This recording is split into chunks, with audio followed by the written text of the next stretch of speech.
The morning I discovered my entire life savings were gone started like any other. Except for the heaviness in my gut I couldn't explain. The kind that tells you something is wrong before you know what. I'd always been the practical sibling, the saver, the planner in a family that loved to call me boring and responsible as if both were faults. I worked 3 jobs to build up my $28,400 savings, barista in the morning, tutoring afternoons, odd shifts at the pet supply warehouse every weekend. It wasn't glamorous, but it was mine, and, for once, it felt like proof I could build something no one else could tear down. That feeling lasted right up until I opened my online banking app, expecting to check a deposit from tutoring, and found nothing. Not a low balance, not a bank error, 0.00 on every line, every linked account, savings and checking both. I stared for a long second, my stomach flipping, then scrolling frantic, history, transfers, notifications. There, at 2:24 a.m., an authorized withdrawal, flagged as parental account manager, moving every dollar to an external checking account registered to my father, just above a second transfer, labeled Family Crisis Fund. 2 weeks prior, my only sibling, my older sister Lauren, had run up $25,000 in undisclosed credit debt. An app alert went out on our family group chat. Lauren in crisis, my parents jumping into rescue mode. I tuned it out, assuming it was the next in a string of Lauren's emergencies. Bad investments, unnecessary shopping sprees, secrets too embarrassing to air. Our dad, a manager for a small logistics company, always had a talent for financial acrobatics. My childhood was a parade of temporary loans and emergency pooling, subtle redistributions where someone always ended up fixing someone else's mess. I scrolled to the next transfer. Lauren C.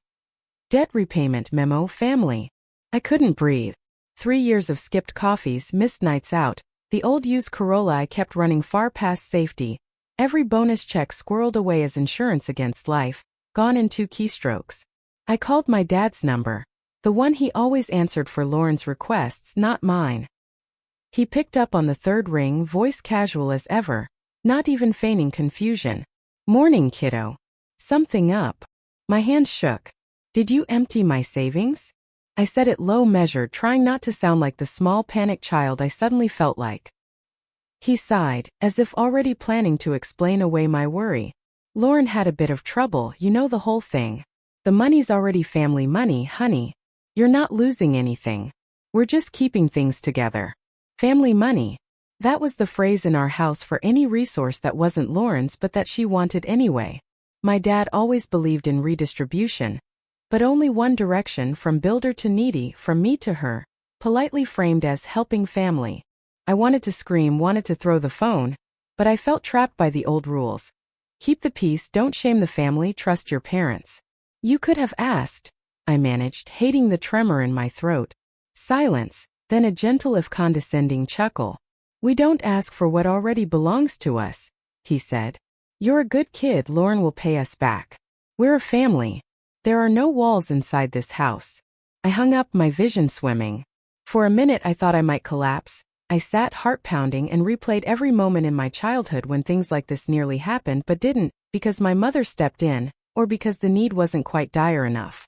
I was 26, living alone for the first time, saving for a grad school program I'd been accepted to, a rental deposit I'd been days away from placing. All of it gone. Lauren's problems now washed clean, mine inherited like an unwanted heirloom. I called my mother next, half the hope, half the terror. She answered on speaker, her voice tense. Sweetie, it all happened so fast. Your father just wanted to make sure Lauren didn't ruin her future. You're good with money, you'll recover. I almost laughed. Recover from what? 3 years of effort gone. You're telling me I should just start over. My mother's sigh was all apology and exhaustion, but never action. You know how your father gets. He says you always land on your feet. I wondered if Lauren's feet ever touched the ground. I hung up. Alone in my kitchen, I stared at the blank banking app. The savings goal graphic emptied, and realized every safety net I'd built was always going to be yanked out from under me. Not for crisis but for someone else's mistakes. That moment something shifted. I decided if my family could treat my work as communal, they'd learn what it felt like for the helpful one to say no, not just now but forever. With shaking hands, I screenshotted every transfer, every memo, every timestamp theft and started searching. I found an email for the financial aid office at my grad school, one for the local credit union fraud department, and most importantly, the last text Lauren had sent me. Don't hate me. Dad said it's just family money. Okay? I stared at those words, then typed my reply. You have 24 hours to wire the funds back or I'm going to the police. I'm done being the family bank. I pressed send. For the first time in my life, silence felt like freedom. The silence after I sent that text was almost delicious. A rare pocket of control in a life where my patience had always been someone else's currency. Within 10 minutes, my phone buzzed with messages, first from Lauren, then from my father, then a new group chat ping I hadn't seen before. Family urgent. Lauren's replies came in a cascade, first frantic. Don't do this.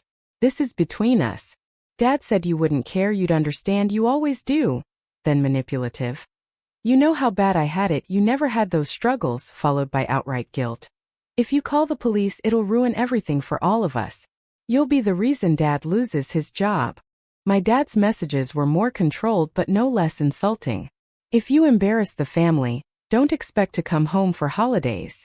And then after a pause, the classic Archer pivot from power to pity. You're upset now, I get it. But we're in this together.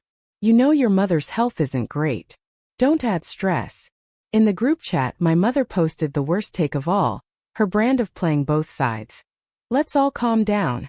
Lauren says she's working on a repayment plan. Everyone makes mistakes, but family is forever. Nobody in any of their notes said I was right. No one asked how I pay my rent, or what it meant for me to lose 3 years' worth of work in a single night. I blocked them one by one, pausing only on Lauren's number. She called. I let it ring out, her voicemail rambling apologies, denials, threats in a jumbled emotional soup. Old scripts just with a worse backdrop. I took a walk. I don't remember the route, just the hiss of traffic and the cold November wind slicing through my cheap jacket, the weight of my phone in my palm, the certainty that relenting now would mean relenting forever. By the time I got home, my resolve was not just set but hardened, brittle and sharp after a lifetime of bending to other people's emergencies.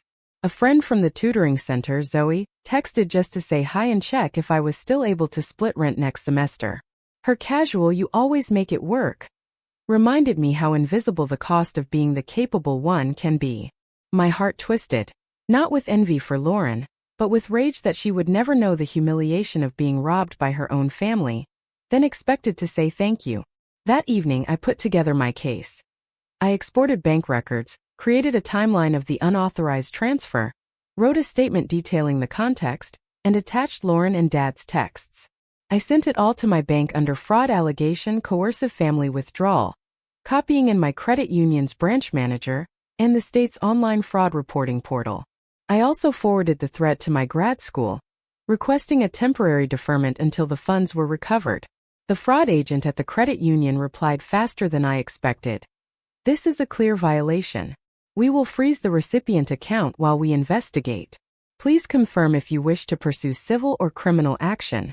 In that instant, I realized the old family rule, don't air dirty laundry, was the only thing keeping the whole precarious arch balanced. I replied, pursue both. It was not about revenge. It was about survival at last.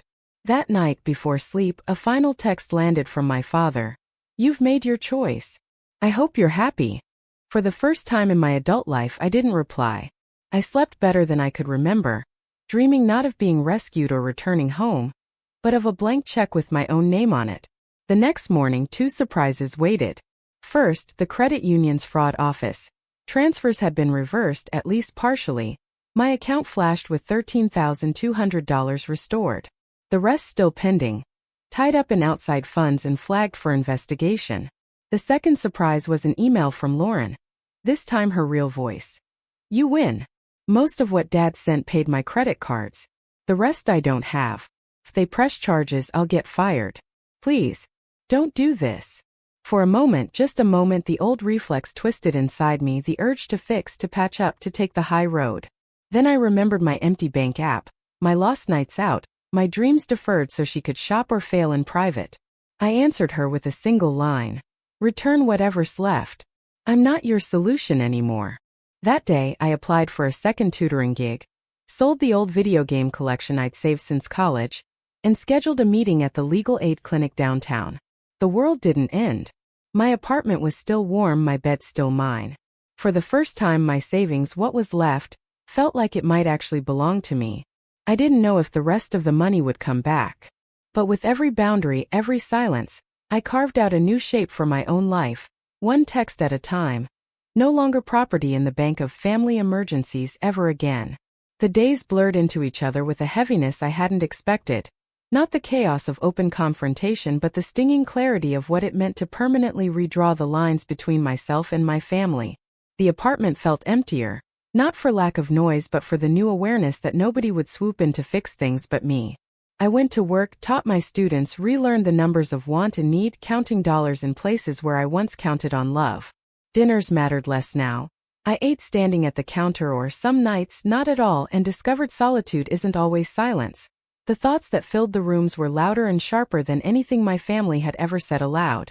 Each morning I checked my banking app, holding my breath for some movement, and for 3 more days all I saw was tension. I called the legal aid office, a polite woman named Marcia reviewing my case, her questions gentle but pointed. Any history of similar withdrawals? Has your family pressured you before? I gave her more details than I'd wanted to: childhood borrowing, school trip savings that disappeared for house emergencies, all the little erasures of selfhood that add up to a ledger you never get to see. She explained the process. In court, it's not just about money taken, but a pattern of coercion. Keep every message. This, I realized, was the cost nobody in my family would ever admit, the pain of documenting what you lived through just for the right to defend yourself. Meanwhile, in the background, the group chat shifted from pleas to threats. Dad's tone changed, no longer gentle. Lawyers are for criminals. If you go through with this, you'll never be welcome back. Lauren's messages careened from bargaining to scorn. If it matters so much, you're not even family, just a cashier looking for a handout. Even my mother, in her way, tried to minimize. If you force this, everyone will be embarrassed. Are you really doing this over money? The answer echoed in my chest. I wasn't doing it over money. I was doing it for a lifetime's worth of being seen as a resource, never as a daughter. A week passed. My manager at the tutoring center noticed my exhaustion, pulled me aside. If you need a break, just say, I've heard your family's tough. The relief in not having to explain myself, to simply sit quietly and grade papers in the break room, was almost painful in its simplicity. That afternoon my banking app pinged. A partial deposit, another $7,500 restored, flagged as completed transfer reversal. Another email from Lauren, this one almost desperate. Dad's saying he'll sell his car to pay you back. Please just drop the case. I'll lose my job and apartment. I let the message sit unread for hours. I knew Lauren never meant to pay me back from her own labor. She only valued the money as long as it was easy, family meaning I'd always be the fallback plan. That night, when sleep wouldn't come and the city pulsed with the faint heartbeat of tires and sirens outside, I clicked through old photos, birthdays where I baked her cakes, family dinners I paid for, childhood stories where I was always the helper. I didn't cry. Instead, I shut the phone off and wrote down a list of goals for myself. Finish grad school, see a therapist, open a new savings account no one else's name touched, travel alone at least once. In the morning, I emailed Marcia one more time. I am willing to settle if the full amount is returned with written documentation from Lauren and my father admitting the withdrawal was unauthorized. Otherwise, I want to pursue full prosecution. By midday my dad called, voice harder now. You're really turning your back on us for a few $1,000s? I let him finish, but my hand didn't shake. When I answered, I was calm. I'm not turning my back, Dad. You all walked away the minute you decided my work was community property. He was silent. You were always the strong one. I didn't think you'd do this. That's the point, I said and ended the call. Another week passed. The credit union sent a final notice. Remaining funds, just under $28,000, fully restored. The account was temporarily locked for my own protection, then released with a new PIN, new safeguards, an identity only I could access. I closed the old group chat, left every family text thread, and set my phone to screen all calls except for Marcia, my grad school, and Zoe. For the first time in my memory, I woke up with money that felt truly mine. and a family history that no longer asked me to bleed for somebody else's wounds. Out the window, the world looked the same, sharp-edged and honest, but I was lighter, even if the cost of getting here would take years to fully count. With my account restored and silence now echoing between me and the people I'd once bent over backwards to please, it finally hit me that I was free, but also a little bit untethered. The world kept spinning. Bills to pay, assignments to turn in, new places to shop for groceries. I found a tiny family-owned spot across town, and, for the first time, spent an hour selecting whatever fruit and snacks I wanted for myself, not worrying about saving for someone else. I told Zoe I could split the rent, with a smile in my voice that must have sounded unfamiliar even to me, and together we planned a simple trip upstate, my first real vacation in years. Nights were quieter, full of new routines and none of the guilt or watchfulness I'd carried all my life. In this stillness I began to notice how much energy I'd spent waiting for the next drama. How jumps in my phone battery made my pulse jump too. How any dad or Lauren notification would reflexively jolt me into old scripts of fixing, mollifying, or surrendering. Therapy sessions at the campus health clinic helped. A kind-eyed woman who simply listened as I dribbled out the story, halting at first, but stronger with every telling. They thought because I was reliable, I was for everyone's taking. She shook her head and said, "Reliability isn't consent. Nor does it make you the solution to problems you didn't create." The phrase stuck, a lifeline for the moments I doubted myself, or when new messages arrived, my mother for instance. "Do you understand you've broken the family apart?" I understood. I had survived. Or from Lauren, desperate one day, blaming me the next. "I'll never forgive you for making me feel like a criminal for something Dad said was okay." The bank's final paperwork came through this week. My funds were officially safe, new safeguards and my own verified signature required for every transaction. In a strange way, I felt more alone than I ever had. But for once, the aloneness felt like mine, earned, peaceful, like a room that finally belonged only to me. I packed a small bag, sent my payment for the grad school deposit, and bought myself the sturdy bike I told myself for years I couldn't afford. I rode uptown, wind in my hair, not looking over my shoulder, not waiting to be summoned, just briefly, blissfully in command. At night, I wrote in my journal for nobody else's eyes. Lists of the boundaries I could now set without explanation, dreams I could chase without needing approval, realities I would never ever apologize for.